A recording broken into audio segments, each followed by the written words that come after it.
ಇಷ್ಟು ಹೊತ್ತಿಗೆ ನೋಡಿದ್ರು ರೂಮ್ ಬಾಗಿಲು ಹಾಕ್ಕೊಂಡಿರ್ತಾನಪ್ಪ.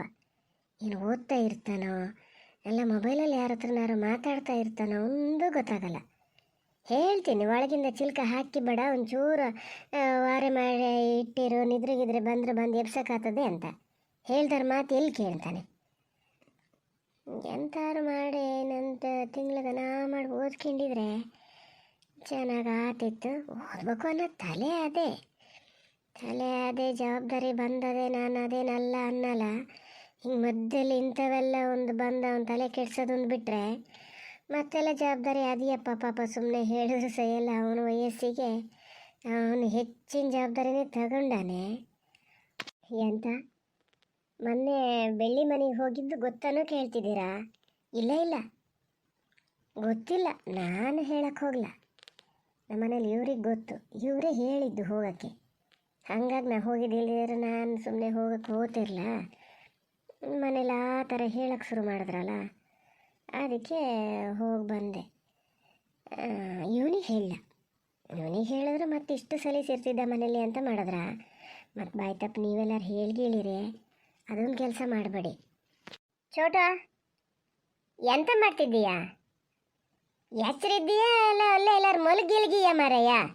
ಹೇಳಿದ ಮಾತು ಕೇಳಲ್ಲ, ಬಾಗ್ಲು ಚಿಲ್ಕ ಎಂತಕ್ಕೆ ಹಾಕಿಬೇಕು ನೋಡೋಣ. ಯಾರೇನು ಕಳ್ಳರು ಬರ್ತಾರ ಈಗ? ಎದ್ದು ಬಂದು ಒಂದು ಲೋಟ ಕಾಫಿ ಕುಡ್ಕೊಂಡು ಹೋಗ ಬಾರ. ಎಷ್ಟೊತ್ತಾಯ್ತು? ನಿದ್ರೆ ಮಾಡ್ಲ ಮಾರತಿ, ಓದ್ತಾನೆ ಕೂತೀನಿ. ಕಾಫಿ ಬೇಕಾದ್ರೆ ನಾ ಬರೋಲ್ಲ. ಸಣ್ಣ ಮಕ್ಕಳಿಗೆ ಮಾಡ್ದಂಗೆ ಮಾಡ್ತೀಯ ಮಾರತಿ, ಹೇಳಿದ್ರು ಸಿಟ್ಟು ಬರ್ತದೆ. ನಾ ಈಗ ಬರೋ ಇದ್ದೆ, ಕಾಫಿ ಕುಡಿಯೋಕ್ಕೆ ಬರ್ಬೇಕು ಅಂತಲೇ ಇದ್ದೆ, ಅಷ್ಟೊತ್ತಿಗೆ ಬಂದು ಕರೆದೆ, ಬಂದೆ ಬಿಡು. ಒಳ್ಳೇದಕ್ಕೆ ಹೇಳಿದ್ರು ನಿಮಗೆ ಕಷ್ಟ ನೋಡು. ಏನು ನೀ ಬಂದು ಇಲ್ಲಿ ಕಾಫಿ ಕುಡ್ದಕ್ಕೆ ನಂಗೇನಾರ ಇದಾಗ್ತದ? ಅಷ್ಟೊತ್ತಿಂದ ಒಂದೇ ಸಮ ಪುಸ್ತಕ ನೋಡ್ತಾ ಇದ್ರೆ ಅದು ಈಗಿನ ಪುಸ್ತಕ ಸಣ್ಣ ಅಕ್ಷರ, ನಮಗಂತೂ ಕಾಣೋದೇ ಇಲ್ಲ. ಅದು ಹಾಗೆ ಓದ್ತಾ ಕೂತ್ಕೊಂಡ್ರೆ ತಲೆನೋವು ಶುರು ಆದರೆ ಏನು ಅದು ಹಂಗೆ ಓದಿದ್ರೆ ನೆನಪಾರು ಇರ್ಬೇಕಲ್ಲ. ಮಧ್ಯೆ ಒಂಚೂರು ಎದ್ದು ಓಡಾಡ್ಕೊಂಡ್ರೆ ಚೆನ್ನಾಗಿ ನೆನಪಿರ್ತದೆ ಅಂತ ಹೇಳಿದ್ರೆ ಬಾ, ಇಲ್ಲೇ ಇಟ್ಟೀನಿ ಕಾಫಿ ಕುಡ್ಕ ಬಾ. ಏನೀಗ ನೀ ಹೇಳಿದ್ದಲ್ಲ ಅಂತ ಹೇಳಿದ್ನ ನಾ ಹಂಗೇನು ಹೇಳಲ್ಲ ಮಾರತಿ. ಅಲ್ಲ, ಮೊಬೈಲ್ ಕೈಯಲ್ಲೇ ಅದೇ. ಸತ್ಯ ಹೇಳು ಚೋಟ, ನೀವು ಓದ್ತಾ ಕೂತಿದ್ದ ಹೌದಾ? ಯಾರಿಗೆ ಫೋನ್ ಮಾಡ್ತಾ ಇದ್ದೆ? ಮೊಬೈಲ್ ಕೈಯಲ್ಲಿ ಇಲ್ಲದೆ ಕಾಲಲ್ಲಿ ಇರ್ತದನಮ್ಮ. ಅಲ್ಲ, ಅಲ್ಲಿ ಕೂತ್ಕೊಂಡು ನಾ ಫೋನಲ್ಲಿ ಮಾತಾಡೋದಾದ್ರೆ ನಾನು ಅಲ್ಲಿ ಯಾಕೆ ಇರ್ಬೇಕು? ಹೊರಗಡೆ ಹೋಗಿ ನನಗೆ ಫೋನಲ್ಲಿ ಮಾತಾಡೋಕ್ಕಾಗಲ್ಲ. ಈಗ ಹೊರಗೆ ಬರೋ ಅಲ್ಲಿ ಇತ್ತಲ್ಲ, ಅದು ಸ್ವಿಚ್ ಆಫ್ ಮಾಡಿಟ್ಟಿದ್ದೆ. ಯಾರ್ದಾರು ಫೋನ್ ಬಂದರೆ ಗೊತ್ತಾಗಲ್ಲ ಅಂತೇಳಿ ಸ್ವಿಚ್ ಆನ್ ಮಾಡ್ಕೊಂಡು ಈಚೆಗೆ ತರ್ತಾ ಇದ್ದೀನಿ. ಹಂಗಾರೆ ನಾನೇನು ಸಣ್ಣ ಹುಡುಗ ಅಂದ್ಕೊಂಡಿಯೇನಮ್ಮ? ಅಷ್ಟು ಜವಾಬ್ದಾರಿ ಇಲ್ಲ ನನಗೆ.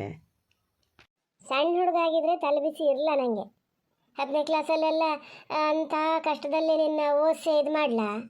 ದೊಡ್ಡ ಮಾಗಿಯಲ್ಲ, ಅದು ವಯಸ್ಸಿಗೆ ಮಿಕ್ಕಿ ದೊಡ್ಡ ಮಾತಿದೆಯಲ್ಲ, ಹಂಗಾಗಿ ತಲೆಬಿಸಿ. ಯಾರ ಹತ್ರ ಮಾತಾಡ್ತಿದ್ದೆ ಏನು ಎತ್ತ ಅಂತ?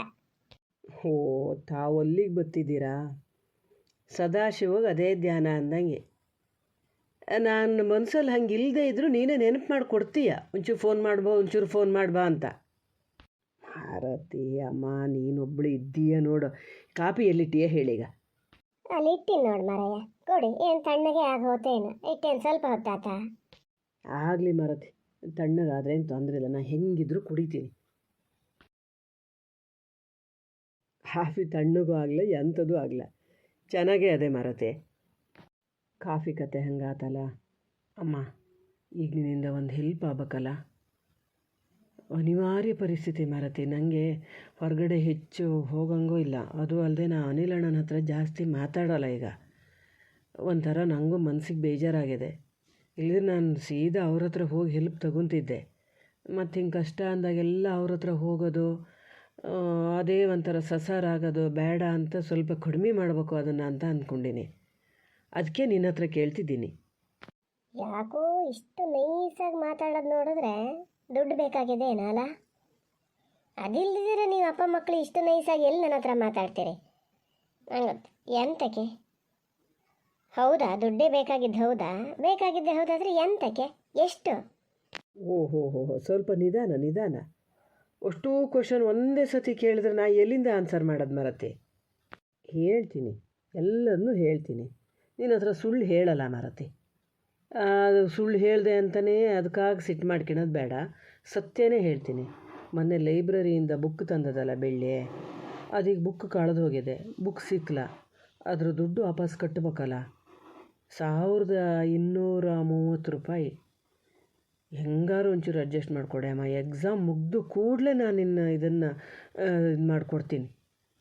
ಎಲ್ಲರೂ ನಾನು ಕಲೆಕ್ಟ್ ಮಾಡಿ ನಿಂಗೆ ಕೊಡ್ತೀನಿ. ಅಷ್ಟೇ ಸಾಕು. ನಾನು ಬಸ್ ಚಾರ್ಜಿಗೆಲ್ಲ ನಾನೆಲ್ಲರೂ ಅಡ್ಜಸ್ಟ್ ಮಾಡ್ಕೊತೀನಿ. ಆ ಲೈಬ್ರರಿ ಕಟ್ಟೋದಷ್ಟು ದುಡ್ಡು ಒಂಚೂರು ಕೊಡಮ್ಮ ಪ್ಲೀಸ್. ಎಷ್ಟು? 1230 ರೂಪಾಯಿ. ಎಂಥದ ಅಷ್ಟೋಟ? ನಾ ಹೇಳಿದ್ರೆ ನಿಂಗೆ ಸಿಟ್ಟು ಬರ್ತದೆ. ನಿಂಗೆ ಗೊತ್ತಾ? ಅದಷ್ಟೇ ಪುಸ್ತಕ ತಂದಿತ್ತು ಅಂತ ನಿಂಗೆ ಗೊತ್ತಾನಾ? ಗೊತ್ತಾನು ಹೇಳು. ಎಂತಕ 1000 ರೂಪಾಯಿ ಪುಸ್ತಕ ಈಗ ಎಂತಕ? ಯಾರು ಅದನ್ನು ಹಿಡ್ಕೊಬರಕ್ಕಾಗ್ತದನ ಅದಕ್ಕೊಬ್ಳಿಗೆ? ನೀ ಅಂತ ಹೇಳ್ತೀಯಮ್ಮ? 1000 ರೂಪಾಯಿ ಅಂತೆಲ್ಲ ಒಂದು ಪುಸ್ತಕನೇ 1000 ರೂಪಾಯಿ ಇರೋ ಎಷ್ಟದಾವೆ ಗೊತ್ತಾ? ಹಿಡ್ಕೊಬರೋಕ್ಕಾಗ್ದೇನ? ಅದು ಹಾಗೆಲ್ಲ ಸುಳ್ಳು ಹೇಳಲ್ಲ ಕಣೆ ಪಾಪ. ಅದು ತಂದಿದ್ದು ನಂಗಾಗಿ. ಅದಕ್ಕೆ ಅದು ಅಚ್ಚುಕಟ್ಟಾಗಿ ಕ್ಲಾಸಲ್ಲಿ ಕೂತ್ಕೊಂಡು ನೋಟ್ಸ್ ಮಾಡ್ಕೋತದೆ. ಅದಕ್ಕೇನು ಪುಸ್ತಕದ ಅವಶ್ಯಕತೆಯೇ ಇಲ್ಲ. ನಂಗೊಂದು ಹೆಲ್ಪ್ ಮಾಡೋಕ್ಕೆ ಹೋಗಿ ಅದು ಹಿಂಗೆ ತೊಂದರೆಗೆ ಸಿಕ್ಕಾಕ್ಕೊಂಡ್ರೆ ನಾನು ಇಲ್ಲ ನೀನೇ ಕಟ್ಟು ಅಂತ ಹೇಳೋದು ಯಾವ ನ್ಯಾಯ ನೋಡೋಣ ಹೇಳೋ? ನಾನಾರು ಹುಡುಗ, ಹೊರಗಡೆ ಎಲ್ಲರೂ ದುಡಿತೀನಿ. ಅದು ಎಲ್ಲಿಗೆ ಹೋಗ್ತದೆ? ಸ್ವಲ್ಪ ಅರ್ಥ ಮಾಡ್ಕ್ಯಮ್ಮ. ಬೇರೆ ಸುಖ ಕಷ್ಟ ಎಷ್ಟು ಗನಾಗ ಅರ್ಥ ಆಗ್ತದ. ಅದು ಹೆಣ್ಣು ಹುಡುಗಿ ಮನೆಯೊಳಗೆ ಇರ್ತದೆ, ಎಲ್ಲಿಗೂ ಹೋಗಲ್ಲ, ಅದ್ರ ಕೈಲಿ ದುಡ್ಡಿರಲ್ಲ. ನಾನೇನು ಗಂಡ್ಸನ ದುಡ್ಡು ಮಾಡ್ಕೋತೀನ ಹೊರಗಡೆ? ನನ್ನ ಹತ್ರ ಎಲ್ಲಿಂದ ಬರ್ತದೆ ದುಡ್ಡು? ಅದು 100-200 ಆದರೆ ಎಂತಾರು ಮಾಡೋಣ ಅಂತ. 1230 ರೂಪಾಯಿ ಎಲ್ಲಿಗೆ ಹೋಗ್ತೇವೆ? ಹೋಗ್ಬೇಕಾ ನಾ ತರಕ್ಕೆ? ನನ್ನ ಹತ್ರ ಎಲ್ಲಿಂದ ಬರ್ತದೆ ಅಷ್ಟು ದುಡ್ಡು? ಅದು ಅಲ್ಲದೆ ಅದು ತಂದಳು, ಅದೇ ಏನಾದ್ರು ಉತ್ತರ ಕೊಟ್ಕೋತದೆ. ಮನೇಲಿ ಹೇಳಲಿ, ನಂಗಂತಲೇ ಪುಸ್ತಕ ತಂದ್ಕೊಂಡಿದ್ದೆ ಹಿಂಗಾಯ್ತು ಅಂತ ಹೇಳಲಿ. ಇಲ್ಲ ಸತ್ಯನೇ ಹೇಳಲಿ ಹಿಂಗೆ ಅಂತ. ದುಡ್ಡು ಕೊಟ್ಟರೆ ತೊಗೊಂಡೋಗಿ ಕಟ್ಟಲಿ, ಕಟ್ತಿದ್ರೆ ಹಣೆ ಮುಟ್ಕಿಡ್ಲಿ. ಸುಮ್ಮನಿರೋ ನೀನು. ನಿನ್ನ ಕೆಲಸ ಎಷ್ಟದೆಯೋ ಅಷ್ಟು ನೋಡ್ಕ. ಇಲ್ಲ ಅಮ್ಮ, ಇದು ಮಾತ್ರ ನ್ಯಾಯ ಅಲ್ಲ ನೋಡು. ನೀನು ನಿಧಾನದಿಂದ ಯೋಚನೆ ಮಾಡು. ನಂಗೆ ಉಪಕಾರ ಮಾಡೋಕ್ಕೆ ಹೋಗಿ ನನಗೋಸ್ಕರ ಅದು ಅಲ್ಲಿಂದ ಬುಕ್ ತಗೊಬಂದು ಈಗ ಅದು ಕಳೆದು ಹೋಯ್ತು. ಅದು ಕಳೆದು ಹೋಗೋಕ್ಕೂ ನಾನೇ ಕಾರಣ. ಸರಿಯಾದ ಟೈಮಿಗೆ ಅಲ್ಲಿ ಹೋಗಿದ್ರೆ ತಂದ್ಕೋಬೋದಿತ್ತು. ಅದು ಜಾಸ್ತಿ ಹೊತ್ತು ಅಲ್ಲಿ ನಿಲ್ಲಂಗೂ ಇಲ್ಲ. ಇವರು ಮಾತಾಡೋಕೆ ನಿಂತಿದ್ರು ಅಂತ ಅದನ್ನೂ ಎಲ್ಲ ಹಬ್ಬಿಸ್ತಾರೆ. ಅದಕ್ಕೆ ಹೆದರ್ಕೊಂಡು ಅದಲ್ಲೇ ಇಟ್ಟದೇ ಹೋಗಿದೆ. ದನ ತಿಂದದ ಯಾರು ಅವರಿಂದ ಬಂದರು ತೊಗೊಂಡ್ರೋ ಏನೋ ನಂಗಂತೂ ಗೊತ್ತಿಲ್ಲ. ನಮಗೆ ಸರಿ ಗೊತ್ತಿಲ್ಲದ್ಮೇಲೆ ಅದಕ್ಕೆ ಎಲ್ಲಿಂದ ಗೊತ್ತಿರ್ತದೆ? ಅಷ್ಟು ನಿಶ್ಚಯಿಸ್ಬಾರ್ದ? ಯಾವ ಹೆಣ್ಣು ಮಕ್ಕಳು ಅಷ್ಟು ನಿಶ್ಚಯಿಸ್ಬಾರ್ದು. ತಾನಾಯ್ತು ತನ್ನ ಕೆಲಸ ಆಯ್ತು, ಹೋಗಿ ಬಂದಿದ್ರೆ ಏನಾಗ್ತಿತ್ತು ಕಾಲೇಜಿಗೆ? ನಿನ್ನ ಪುಸ್ತಕ ಅದು ಎಂತಕ್ಕೆ ತರ್ಬೇಕು? ಎಂತಕ್ಕಾಗಿ ತರಬೇಕು ನೋಡೋಣ ಹೇಳ. ಅದು ಹೇಳ್ತಿದ್ದೀನಿ, ಅಷ್ಟು ತಂದದೇ ಇಲ್ಲ. ಸುಮ್ಮನೆ ದುಡ್ಡು ಹೆರಿಯಕ್ಕೆ ಮಾಡಿದ್ರೆ? ಥೋ ಅಮ್ಮ, ಏನು ಮಾತಂತ ಆಡ್ತಿದ್ದೀಯಾ? ಯಾರ್ಯಾರಿಗೂ ಹೇಳ್ದಂಗೆ ಇವಳಿಗೆ ಹೇಳಬೇಡ ಗೊತ್ತಾತಾ? ಯಾವ ಕಾರಣಕ್ಕೂ ಅದು ಸುಳ್ಳು ಹೇಳಲ್ಲ. ಅದ್ರ ಕೈಯಿಂದ ಬೇಕಾದ್ರೆ 50-100 ಹಾಕಿರ್ತದೆ ಏನೋ, ಬೇರೆಯವ್ರ ಹತ್ರ ಜಾಸ್ತಿ ಇಸ್ಕೊಳಲ್ಲ ಆತ. ನಂಗೆ ಗೊತ್ತು. ನಾನು ಈ ವರ್ಷದಿಂದ ನೋಡ್ತಾ ಇದ್ದಿದ್ದಲ್ಲ ಅವಳನ್ನು. ನಾ ಇಲ್ಲಿಗೆ ಬಂದಲ್ಲಿಂದನೂ ನೋಡ್ತಿದ್ದೀನಿ, ಅವ್ರ ಜೊತೆನೇ ಓಡಾಡ್ಕೊಂಡಿದ್ದಮ್ಮ.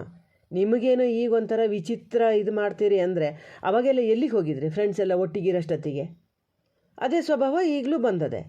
ಅವಾಗಿಂದ ನಾನು ಅವಳನ್ನು ನೋಡ್ತಿದ್ದೀನಿ. ನ್ಯಾಯ ತಪ್ಪು ಹೋಗಲ್ಲ, ಅದು ಗೊತ್ತಾನೋ? ಆಗಲಿ ಮಾರಯ್ಯ, ನ್ಯಾಯಾಧೀಶನೇ ಅದು. ಆಗಲಿ ಹಂಗಂತ ಈಗ ನನ್ನ ಹತ್ರ ಅಷ್ಟು ದುಡ್ಡು ಇಲ್ಲ ಮಾರಯ್ಯ. ಎಷ್ಟದೇ ನೋಡಿ, ಹೆಚ್ಚಂದ್ರೆ ಒಂದು 600-700 ರೂಪಾಯಿ ಇರ್ಬೋದೇನ. ನೋಡ್ತೀನಿ, ತಗೊಂಡು ಹೋಗು ಅದನ್ನೇ.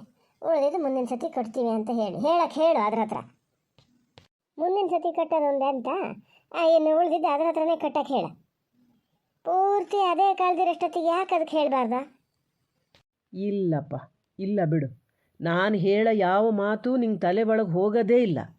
ಎಷ್ಟು ಸತಿ ಹೇಳದೆ ಅಮ್ಮ ನಿಂಗೆ? ಅದು ಪುಸ್ತಕ ತಂದಿದ್ದು ನನಗೆ, ನಾನು ಓದೋಕ್ಕೆ, ನಂಗೆ ಉಪಕಾರಕ್ಕೆ. ಕಾಲೇಜಿಗೆ ಹೋಗಂಗಿರಲ್ಲ ನಾನು. ಯಾಕೆ ಅಂದರೆ ನಿನ್ನ ಗಂಡ ಅಲ್ಲೆಲ್ಲ ಹೋಗಿ ಅವತಾರ ಮಾಡಿ ಬಂದಿದ್ರಲ್ಲ, ಅಲ್ಲಿ ಆಳಿಗೊಂದೊಂದು ಮಾತಾಡ್ತಾರೆ. ಅದಕ್ಕೆ ನಂಗೆ ಬರೋಕೆ ಆಗ್ತಿಲ್ಲ, ನೀನೇ ಒಂಚೂರು ಪುಸ್ತಕ ತಂದುಕೊಡು ಅಂದಿದ್ದಕ್ಕೆ ಅದು ತಂದು ಕೊಟ್ಟದೆ. ನಂಗೆ ಕಾಫಿ ಬೇಡ ಮಾರತಿ, ನಾನೆಲ್ಲ ಹೋಗಿ ದುಡ್ಡು ಅಡ್ಜಸ್ಟ್ ಮಾಡ್ಕೊ ಬರ್ತೀನಿ.